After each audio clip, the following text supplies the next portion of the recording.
Hello and welcome to On Geopolitics, this podcast from the Centre for Geopolitics at the University of Cambridge. I'm Suzanne Rain. I'm joined by my regular co-host, Ali Ansari. And today our special guest is John Nielsen-Wright, who is Associate Professor at the Faculty of Asian and Middle East Studies at the University of Cambridge, and is also a Senior Research Fellow at Chatham House, the think tank in London. And we thought it was time for us to pivot east and ask him to explain the dynamics between Japan and South Korea, their relationship with America, and the impact on those relations of the worsening situation with North Korea and tensions with China.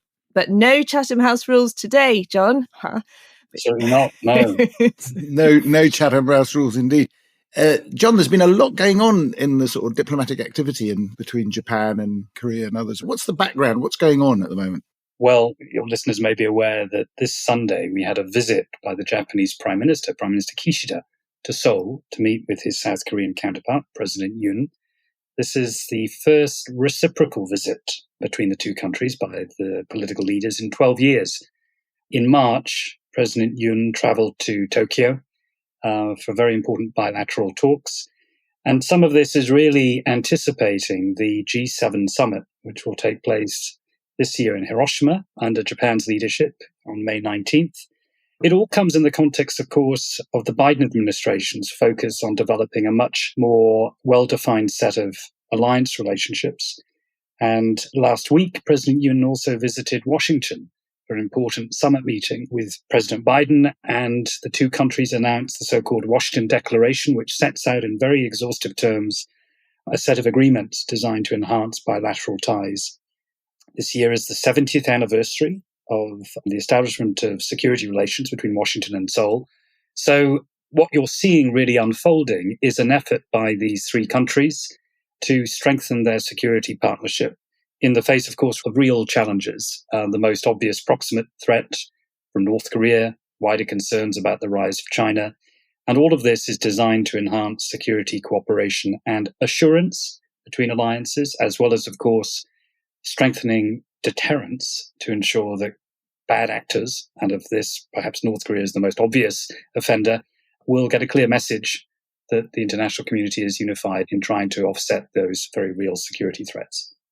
It's really interesting, John, because as I've been looking into this, I've realised that the importance of individual actors, so these two, the Prime Minister of Japan, the President of South Korea, taking these sort of personal steps to have sort of visits to each other's countries in very short succession. And I'd like to talk about that some more. But also this sort of diplomatic, to every action, there's an equal and opposite reaction point. So this extraordinary ramping up in quantity by the North Koreans of missile tests, 10 times more in 2022 than there were in 2021. And the impact of that on, how everybody aligns. Can we start with the personalities? I think it would help our listeners to describe President Yoon and Prime Minister Kishida and their political situations, because I think that's quite an interesting dynamic in both countries. Should we start with President Yoon? Yes, President Yoon, former special prosecutor who served during the last presidency of President Moon Jae-in. Mr. Yoon, as he then was brought in to effectively deal with the issue of political corruption, and he has taken that position very seriously. The challenge for him, I think, as president, is that he doesn't really have any political experience. He's not a career politician. This is not unusual in South Korean politics, given the personalization of the political system. Political parties in South Korea tend to be relatively weak and very much defined by personalities, which isn't to say there aren't very real, clear fault lines between the left and the right in South Korean politics. We can perhaps come back to that when we talk about the difficulties in the bilateral relationship with Japan. But one of the critical reasons, the sort of political dimension to this explosion of summitry and meetings, is that President Yoon is doing badly in the polls. His ratings are at about 33%, which is pretty bad considering he's only been in office for a year. The election last year was fiercely contested. It was perhaps one of the the most closely contested elections in South Korea's political history. Very little between the two candidates. And therefore, President Yoon is looking to foreign policy successes and these high-profile relationships, most obviously with Washington, as a way of compensating for that low level of popularity. By contrast, on the other side of the East Sea, as the Koreans call it, the Sea of Japan, as it's known to the Japanese, another reflection of differences between the two countries, Prime Minister Kishida is a long-standing political veteran. He served as foreign minister under previous prime ministers, under Prime Minister Abe. In fact, then Foreign Minister Kishida was the longest-serving post-war Japanese foreign minister. And that experience, I think, is reflected in the way he's been carrying out his role as prime minister. We've seen, much like the late former Prime Minister Abe, Mr. Kishida engaging in peripatetic diplomacy, traveling around the world at breakneck pace. He was recently in Africa, visiting 4 African countries as part of Japan's efforts to anticipate the role of the Global South in the Hiroshima summit. And of course, he's had this important recent meeting in South Korea. He knows the foreign policy brief extremely well. His strength at home, however, is open to question. The governing Liberal Democratic Party of Japan just won 4 out of 5 recent by-elections, which might sound like a pretty strong endorsement of the governing Liberal Democratic Party, but it was by quite a fine margin in each case. And so the government is concerned, like South Korea, to have some foreign policy successes. That having been said, the Liberal Democratic Party in Japan is the long-term political survivor. It dominates the political scene in a way the People's Power Party in South Korea, the equivalent Conservative Party, doesn't really have that degree of leverage. So those two actors, in a sense, have similar agendas, domestic politics, shared foreign policy concerns, both countries, I think, very focused on their traditional alliance relationship with the United States, and both countries, both Japan and South Korea, legitimately concerned about the long-term resilience of those alliance partnerships with Washington, not least because, of course, the great disruptor, former President Donald Trump, introduced a style of bilateral foreign policy and diplomacy that was so transactional, so aggressive, that it raised real concerns amongst both civil servants and politicians in Seoul and Tokyo about the resilience and durability of that alliance relationship. So thank you for that. Then the sort of next step down from this is we've got these two figures who have had 2 summits in 2 months. Those summits, as you said, follow a nadir, I understand, in 2018 when relations were really poor and are the first exchanges of visits for 12 years. I think people more broadly would be surprised to hear actually how stuck in history or how rooted in history the relations between South Korea and Japan are, and the extent to which there's still so much to be overcome. I was struck by some of the things Prime Minister Kishida said on his recent visit to Seoul. He said, as we follow through the efforts of our predecessors who've also overcome the difficult times, there's a whole load of stuff about, do you apologize? Do you not apologize? When is the apology sufficient? Which seems to be also playing a part still of not only of the relationships between the two countries, but actually the politics within South Korea. So could we have, John, a potted history of... I mean, there's a huge amount of sort of tension there, isn't there? Historical tension, which sort of underlies this. And it's interesting to see the interplay of those, really. Yes. And, if you were taking a sort of rational take on the bilateral relationship, you would assume that these two countries should be natural partners, right? They face a common threat in North Korea. They're both liberal democratic states. You could say they're great examples of the success of liberal democracy in the post-war period, with, of course, the active engagement of the United States in facilitating democratic transition post-war in Japan and South Korea. And they have increasingly convergent, mutually dependent economies. And yet, despite all of that, they are persistently divided over contentious issues of history and national identity. Part of that is simply a reflection of power differentials historically. Japan occupied the Korean Peninsula for the best part of 35 years as part of its expansion as an imperial power in the pre-war period. So from 1910 to 1945, Korea was a dependency, and the Japanese Empire sought to absorb Korea and to repress Korean national identity and to make Korea an extension of Japan's own imperial ambitions. And this goes back really to the 19th century and the Sino-Japanese War. For Japanese military planners and security planners, Korea was always referred to as the dagger that struck at the heart of Japan. It was seen as a promontory geographically that could threaten Japan. And Japan, of course, as an emerging modern state, borrowing the traditions of other imperial powers, most obviously the European powers who had sought to carve up the Chinese melon, it was considered a natural extension of that imperial identity to view the continent of Asia as an opportunity to promote Japan's own vision of imperial domination. But of course, the Koreans fought fiercely against that idea. And there was a vigorous Korean independence movement that pushed back against the idea of Japanese domination. 35 years of de facto control came to an end with the liberation at the end of World War II. And for ordinary Koreans, this was an opportunity to both throw off the yoke of Japanese colonial domination and to develop their own identity as a legitimate independent nation state. But of course, as I'm sure your listeners know, the events didn't all go according to plan.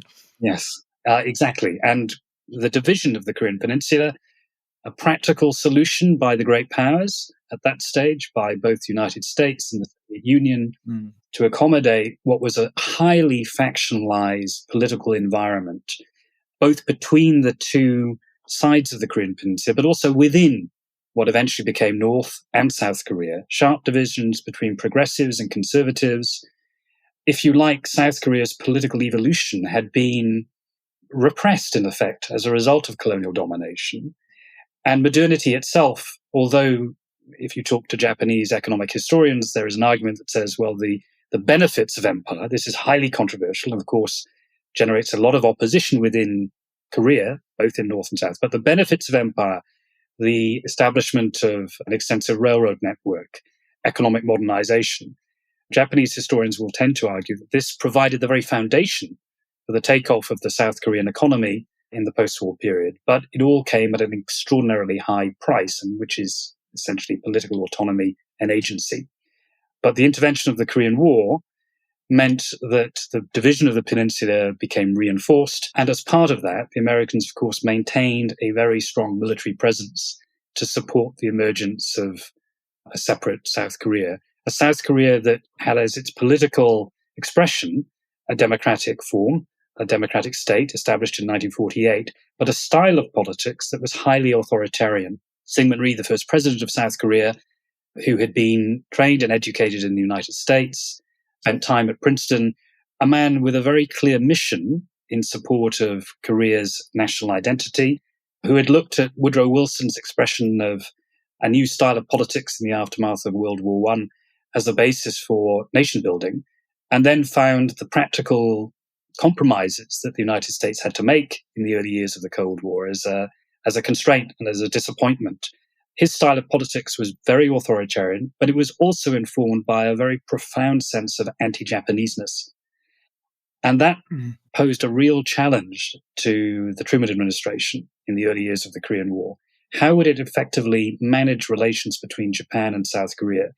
Not only, of course, had Japan maintained its colonial domination of Korea, it had also absorbed ordinary Koreans into the infrastructure of empire. So Koreans who fought alongside Japanese soldiers, Koreans who were drafted into the industries that the Japanese Empire were developing and experienced, of course, great economic hardship. Korean women who themselves were brought in to serve as so-called comfort women, sex slaves for Japanese forces in the expansion of empire.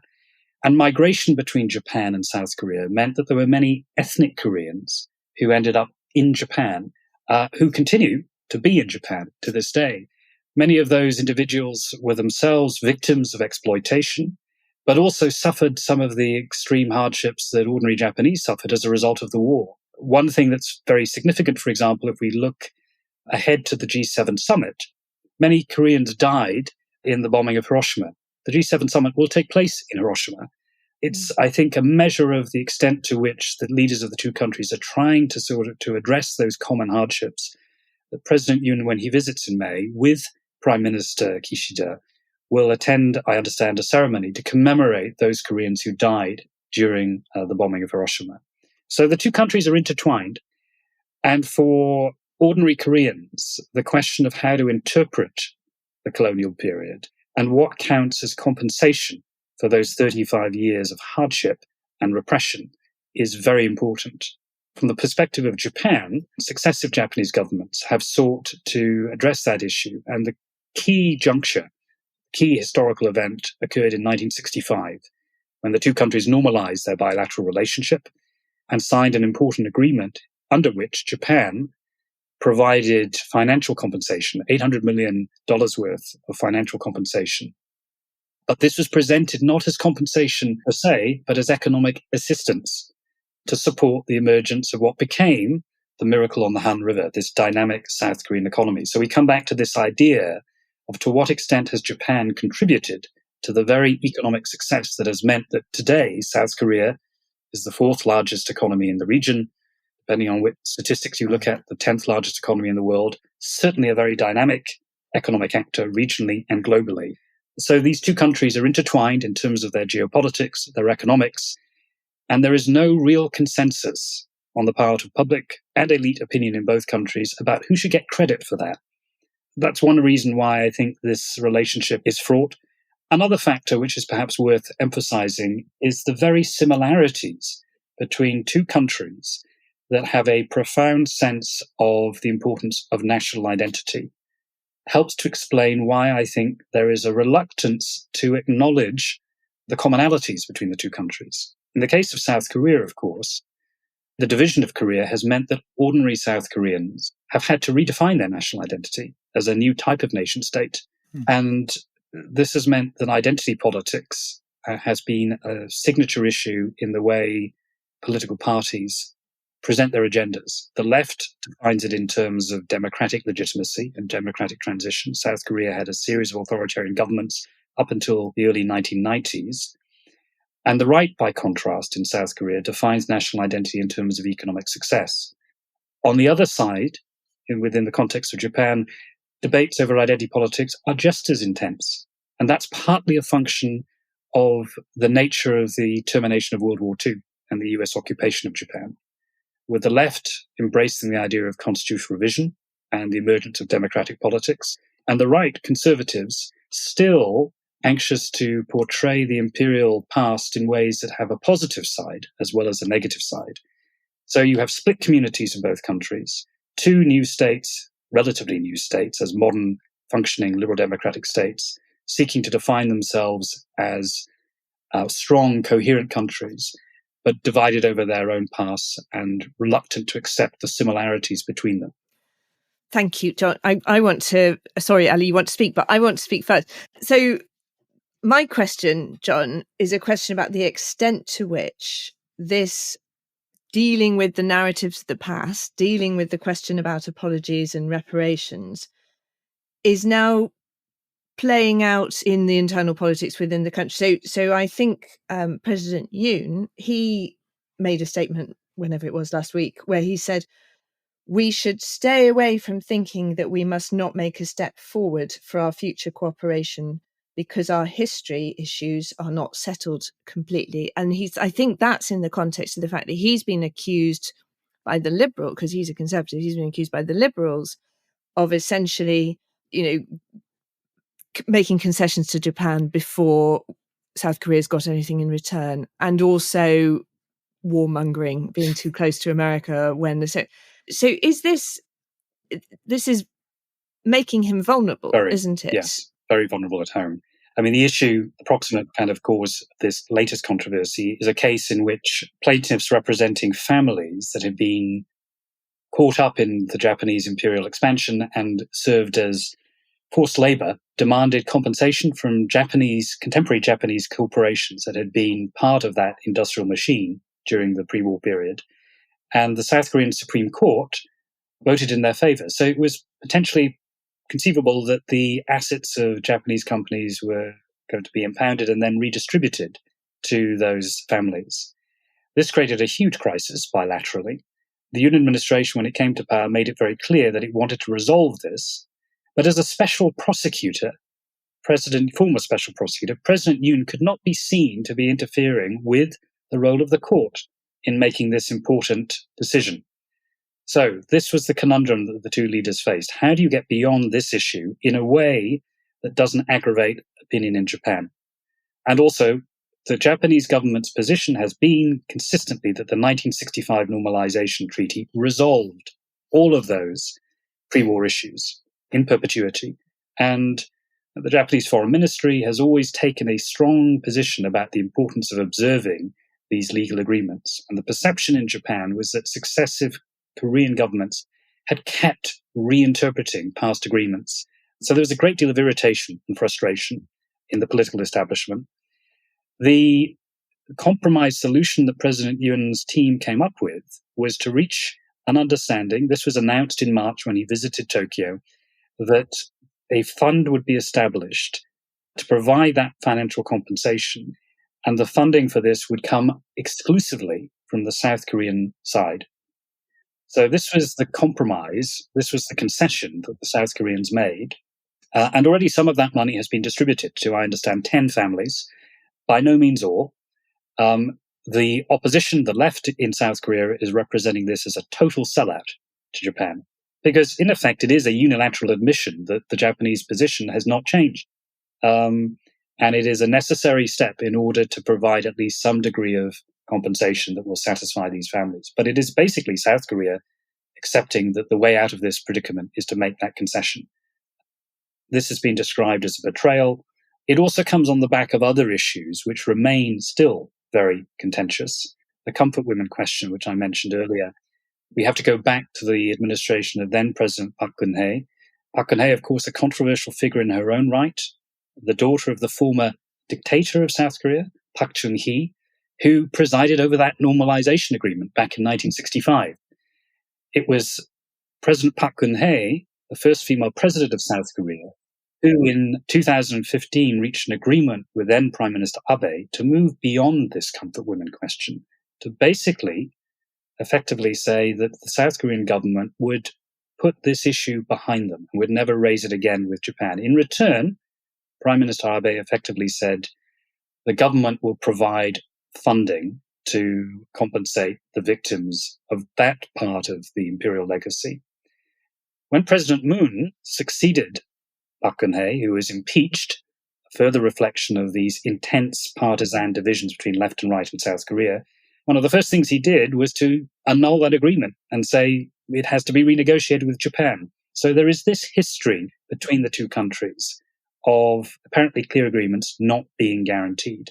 That's why by the time we got to 2018 and the Supreme Court ruling in favor of the plaintiffs in the forced labor issue, there was absolutely zero appetite on the part of the Japanese government to reach any compromise. In fact, I would argue that, in a sense, what we've seen injected into the bilateral relationship at the very highest levels is a type of emotional politics that has been hugely divisive. It was Prime Minister Abe, in the face of then President Moon's decision to tear up that earlier agreement, who imposed economic sanctions on South Korea. South Korea was removed from what was called the so-called white list. States that were seen as good, reliable security partners had access to critical technology from Japan to deal with threats such as North Korea. This was an action that was very damaging to the bilateral relationship. It put bilateral ties in the deep freeze. It meant effectively there was no effective bilateral coordination, certainly at the levels of the Prime Minister and the President. And it's taken President Yoon to move beyond that through this negotiated settlement. So what we're seeing is an important set of agreements to strengthen security and economic cooperation, to remove some of those retaliatory measures. South Korea is now back on the whitelist. Security cooperation is being enhanced. There is an announcement just a couple of days ago that South Korea and Japan will cooperate, for example, in sharing critical early warning radar technology to deal with the missile threat from North Korea. These are not insignificant agreements. But despite all of this elite-level coordination, the sense of disgruntlement on the part of publics in both countries remains very, very intense. I find that extraordinary, actually, that, as you say about this whitelist, that they sort of removed them from the whitelist, so they weren't sharing I mean, is this purely sort of defensive technology or, military technology you're talking about? Well, it has a dual role because, of course, it supports the semiconductor industry in South Korea. But it led to a momentary crisis when then President Moon threatened to remove South Korea from something called GSOMIA, which is a very important bilateral security pact between South Korea and Japan. The United States was alarmed, understandably, by this development and sought to pressure South Korea to rethink that decision, which fortunately did happen in terms of the security partnership. But once again, it has complicated relations between two actors who should be working much more closely together. And it's taken the Biden administration to really try and, I think, make the argument to both sides that they need to do much more. The United States has always sought to play that role. Even in 1965, it was then the US ambassador to Japan, Edwin Reischauer, a former academic at Japan hand, who sought behind the scenes to try and bring Seoul and Tokyo closer together. Now, if you read Cold War historians from the United States, the conventional narrative presents the United States as the decisive interlocutor. I think that's exaggerated. My own research has sort of suggested that there's much more local agency at work. And we're seeing a lot more of that in the current environment. But of course, the United States is the preponderant power, and it's in their interest to try and knock heads together. But there is a real limit to what can be done by Washington. So basically, the United States, you could say, what I was going to ask is the United States, in a way, sort of masked rather inadequately by what, in a sense, what you're saying. Masked the sort of divisions, those sort of historical tensions that existed between South Korea and Japan. Would you say that sort of rising China is now refocusing minds? Is that now the focus that's urging them really? Because, as you said, the experience of Trump has probably given them a bit of a wake-up call in some senses and a bit of a worry. And obviously, Biden is trying to compensate for that. But I was thinking about the general mood in East Asia, when we were thinking about the new, our supposed pivot east, but also AUKUS and this sort of thing with Australia. Is there a general mood that the new motivation, in a sense, for overcoming some of these historical tensions is really, to see this not as a North Korean, but really a Chinese challenge, if you will? It's definitely the case that the China issue has shaped the thinking in Tokyo and Seoul about the need to cooperate with the United States, but for very different reasons, I think. Japan has obviously long been concerned about the threat from China, territorial disputes over the Senkaku Islands, the repeated incursions by Chinese naval vessels into the waters around what they call the Diaoyu Islands, those Senkaku Islands. And, we've seen under Prime Minister Kishida a step change in defense planning, 3 new national security documents which unambiguously identify the threat that China represents, a commitment to a doubling of defense expenditure, a shift in defense doctrine away from the norms of the Cold War period when Russia was the principal challenge. All of this is, I think, in the security space, a recognition that Japanese defense and political planners take the China threat very, very seriously. And of course, they're also keen to ensure that the United States remains bound in as their security partner in addressing that threat. Article 5 of the US-Japan Mutual Security Treaty, which President Biden has been very publicly keen to emphasize, provides that guarantee. Even though the United States makes no claim about the legitimacy or otherwise of those different national claims over the territory, it will, as Japan's only official ally, provide that security assurance. The qualification, however, when it comes to Japan's approach towards China is that, of course, China remains Japan's most important economic partner. So there is always a tension. And the economic community in Japan has always recognized the importance of maintaining strong investment and trade ties with China.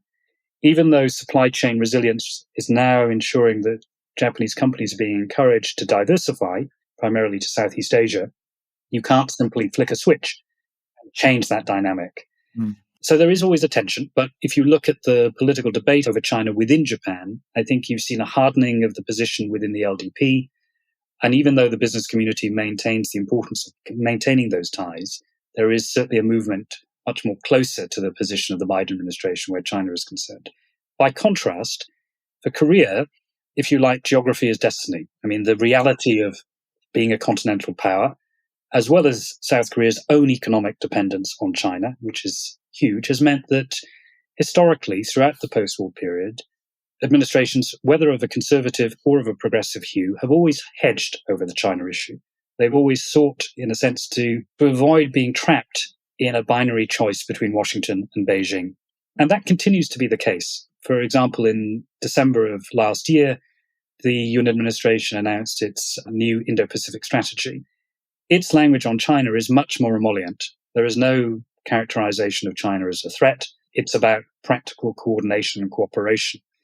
That's not only, of course, driven by the trade agenda, but of course, it's also shaped by the question of North Korea, because China, since 1961, of course, has been a nominal ally of the DPRK. And China is arguably, depending on your interpretation, because of its proximity, its practical closeness to the DPRK, providing the bulk of North Korea's food and energy assistance, China is a hugely important actor in either potentially restraining North Korea or providing some sort of diplomatic settlement. And Beijing, of course, knows it can use that card if South Korea moves too explicitly in a direction that supports the Biden administration's more critical position of the PRC. And so in that sense, there is an important divergence between the way in which Seoul and Tokyo handle the China issue. And there are limits to what South Korea can do. It's not a member of the Quad. Its own Indo-Pacific strategy is, as I say, somewhat compromised. And, on some of these broader security threats, such as the question of Taiwan, historically, South Korea's leaders have been very cautious. It's been quite striking. President Yoon, maybe this is a reflection of his lack of political and diplomatic experience, has been much more outspoken on the Taiwan issue. And that has generated pushback from Beijing. Can I ask John, because I'm picking up on that point, the much more outspoken point, because he's also been outspoken, more outspoken than many Southeast Asian countries on Russia's invasion of Ukraine. And, he's condemned Russia and Russia's hit back. Mm. And there's been a number of suggestions that obviously South Korea is a major producer of artillery ammunition, that South Korea will provide that to Ukraine. And the justification is, well, we know what it's like to be occupied. I mean, there's a whole load, again, the history comes right back at us. I'm just thinking we've got not very long left. Can we talk a bit more about the Washington Declaration? Because that fits into this question essentially about everybody taking sides or trying to. And I think as a result of the Washington Declaration, we've now got presidents of nuclear capable American assets around the Korean Peninsula for the first time since 1981. So is this escalation to deter, or is it just escalation to escalate? What's happening? I think it's escalation to both deter and to assure.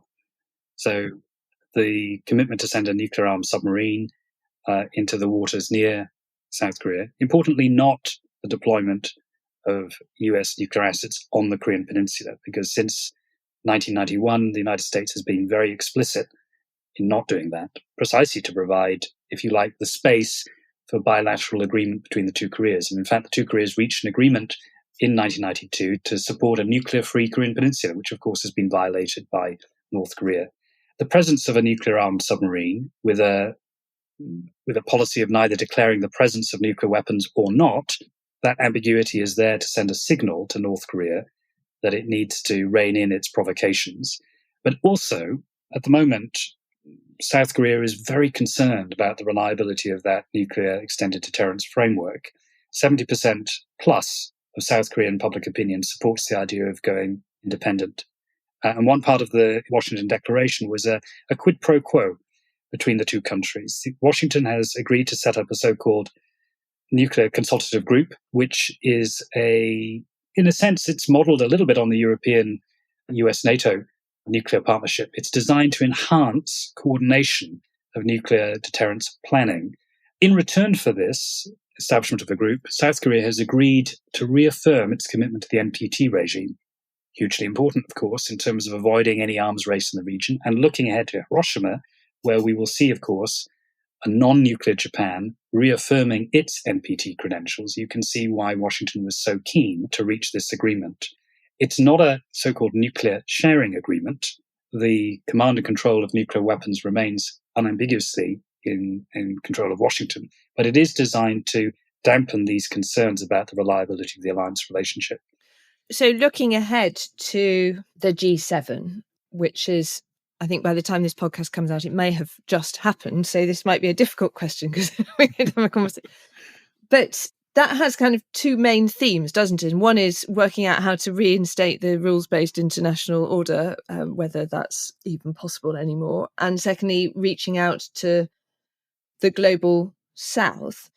I think there's a realization among the kind of Western members of the G7 that Japan feels more important than it has done for a long time as a part of that group. What would good look like from the summit? Depends from whose perspective we're looking at it. I mean, I think from Japan's point of view, a clear agenda that reinforces its global role.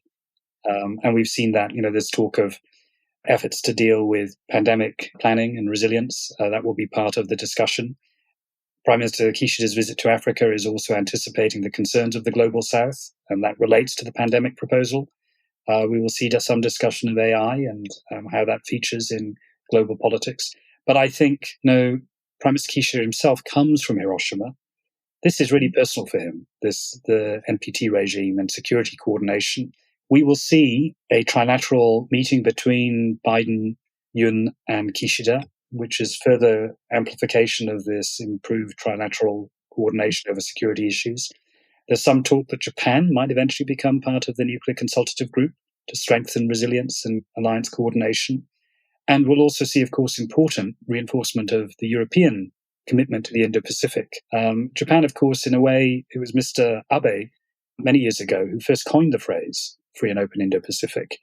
Japan has, I think, moved into the kind of vision business in a way that is very unusual, right? We didn't think of Japan in the Cold War as a country that set the terms of trade rhetorically.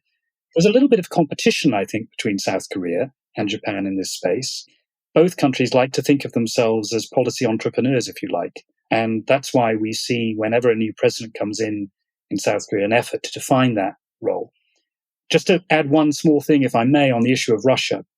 It's true that President Yoon was outspoken. He gave a speech at Harvard when he was in the US, in which he made it pretty clear his thinking on the Ukraine issue, supporting Ukraine and calling out Russia in no uncertain terms. However, Russia, of course, also is a key player potentially in any solution over the DPRK. And that's one reason why South Korea has not provided any direct military assistance to the Ukraine. It's all been humanitarian. It's been filtered through military assistance to Poland, which can then be in turn passed on to Ukraine. So it's a bit of a fudge. And it reflects, I think, this ambivalence on the security issue when it comes to dealing with Russia. But to come back to Hiroshima, I think what will look good will be a reinforcement of alliance ties, a commitment to coordination with Europe, a willingness to be able to address the China issue, despite these differences. And of course, with the global south, and particularly when it comes to the position of African and Southeast Asian countries, there are real, I think, divisions about how best to handle China. I think we'll see also, I think, Japan trying to take a clearer position on the values issue, on the importance of the so-called split between autocracies and democracies. We've seen under both Mr. Abe and also under Mr. Kishida a much more explicit willingness to talk about not only the rule of law, but the importance of democratic values. That's important, at least. I mean, that's a move in the right direction.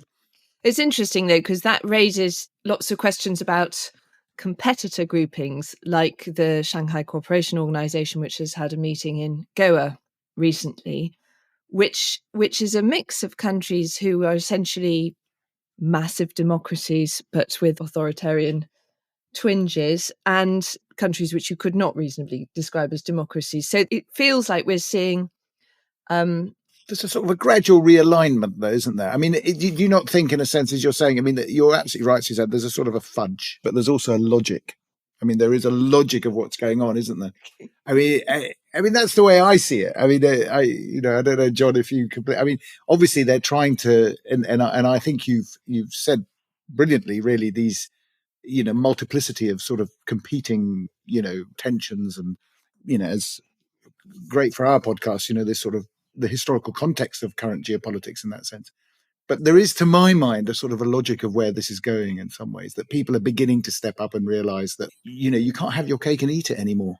I don't know. Am I being too simplistic? I mean, probably, but I don't think you're being simplistic at all. I think you're highlighting the kind of the dilemma. And I think one of the interesting differences for me, at least, is, if you look at even before Biden took office, Jake Sullivan wrote this really interesting piece in The Atlantic where he talked about a foreign policy for the middle class, which in a way is designed to shore up democracy at home, right, to deliver on the foreign policy front so that voters will feel that this ambitious agenda of being engaged is actually supporting their pocketbook issues. And if you argue that economic vulnerability drives populism, you can see the argument behind that.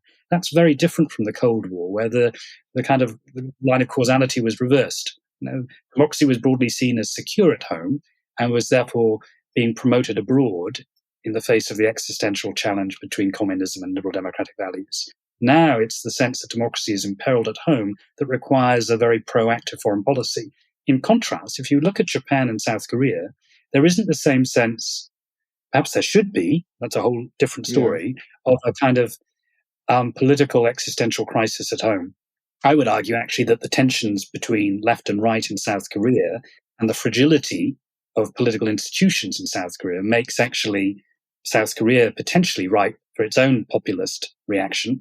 Japan, similarly, there was a poll that came out recently that said that 52% of young people don't trust politics in Japan.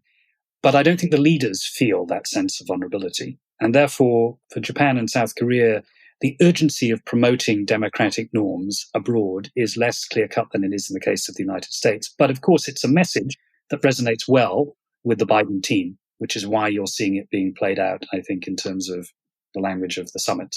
Okay, thank you very much, John. That was an education. That certainly was an education. Certainly an education for me, I have to say. I thought that was really illuminating. Thank you. And it's so helpful to have it explained like that, because it means that we can watch it now unfold, being able better to interpret the little signals. And it will be fascinating to see actually what happens politically for the key characters, but also how the hardening of or the deepening of those alliances then shape choices made by countries that essentially they're allied against. So, what will be the impact of North Korea on North Korea and China?